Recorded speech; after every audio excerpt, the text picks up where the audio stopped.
നമസ്കാരം, Fox view ന്യൂസിലേക്ക് സ്വാഗതം. PSC റാങ്ക് ലിസ്റ്റിൽ 1ാം റാങ്ക് ലഭിച്ചിട്ടും നിയമനം ലഭിക്കാതെ മലപ്പുറം പടിഞ്ഞാറ്റുമുറി സ്വദേശി M Rasheeda. PSC Urdu assistant professor rank പട്ടികയിലെ 1ാം റാങ്കുകാരിയാണ് റഷീദ. 2023 പ്രസിദ്ധീകരിച്ച റാങ്ക് പട്ടികയുടെ കാലാവധി ഫെബ്രുവരി 7 അവസാനിച്ചു. 3 വർഷം ജോലി ലഭിക്കുമെന്ന് കാത്തിരുന്ന് സമൂഹത്തിന്റെ മുന്നിൽ പരിഹാസ്യയായി മാറിയെന്നും ജീവിത സാഹചര്യങ്ങളോട് പൊരുതിയാണ് പഠിച്ചു മുന്നേറിയതെന്നും സർക്കാർ അനുകൂല സമീപനം സ്വീകരിക്കണമെന്നും റഷീദ ഫോക്സ് വ്യൂ ന്യൂസിനോട് പറഞ്ഞു. ഒരുപാട് തവണ PSCയുമായി ബന്ധപ്പെട്ടിരുന്നു. ഒരുപാട് പ്രതീക്ഷയോടെ പരീക്ഷ എഴുതി റാങ്ക് ലിസ്റ്റ് കാത്തിരുന്നതായിരുന്നല്ലോ. കോൺഗ്രസ് നേതാവ് KC വേണുഗോപാൽ MP ശക്തമായി പ്രതികരിക്കുമെന്ന് ഫോണിലൂടെ വീഡിയോ കോൾ മുഖേന പറഞ്ഞിരുന്നു. 2020 റാങ്ക് ലിസ്റ്റ് വന്നതോ 2023. ഇപ്പൊ കാലാവധി തീരാൻ ഇനി 2 മാസമാണോ ഉള്ളത്? ഞങ്ങൾ ഫിലോസഫിയുടെ 4 മാസമാണ് ഉള്ളത്. ഫെബ്രുവരി 7 കഴിഞ്ഞു സർ. 3 വർഷമായി. അപ്പൊ അവര് നമ്മുടെ ലിസ്റ്റ് 0 അപ്പോയിന്റ്മെന്റ് ആണ് നടന്നിട്ടുള്ളത്.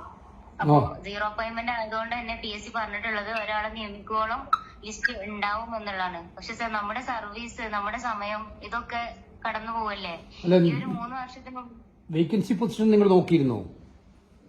വേക്കൻസി ഉള്ളത് ഞാൻ പറഞ്ഞല്ലോ, ഉറുദുവിന്റെ എന്ന് പറയുമ്പോ 2 വേക്കൻസി ഉള്ളത് രണ്ടും NCAക്ക് വേണ്ടി മാറ്റി വെച്ചതാണ്. വരാനില്ലാത്ത ഒരു NCAക്ക് വേണ്ടി 20 വർഷത്തോളം പിന്നെ ഈ ഒരു വേക്കൻസി ഇങ്ങനെ പോസ്റ്റ്പോൺ ചെയ്ത് കൊണ്ടുപോകുമ്പോ 1ാം റാങ്ക് കിട്ടിയ നമ്മൾ ഇവിടെ ഇങ്ങനെ പുറത്ത് നിൽക്കുന്ന അവസ്ഥയാണ്. ശരിക്കും സർക്കാരിന് അത് തരാലോ. ഈ ആദ്യത്തെ 5 മാസം പ്രതീക്ഷയോടെ കാത്തിരുന്നു.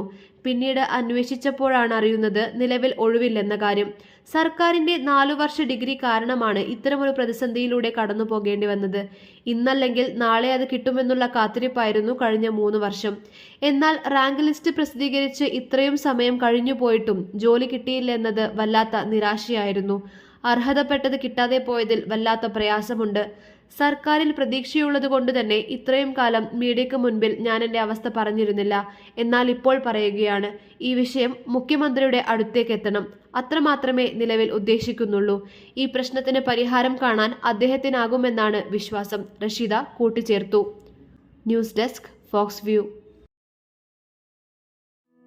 ഒന്നും അകലെയല്ല.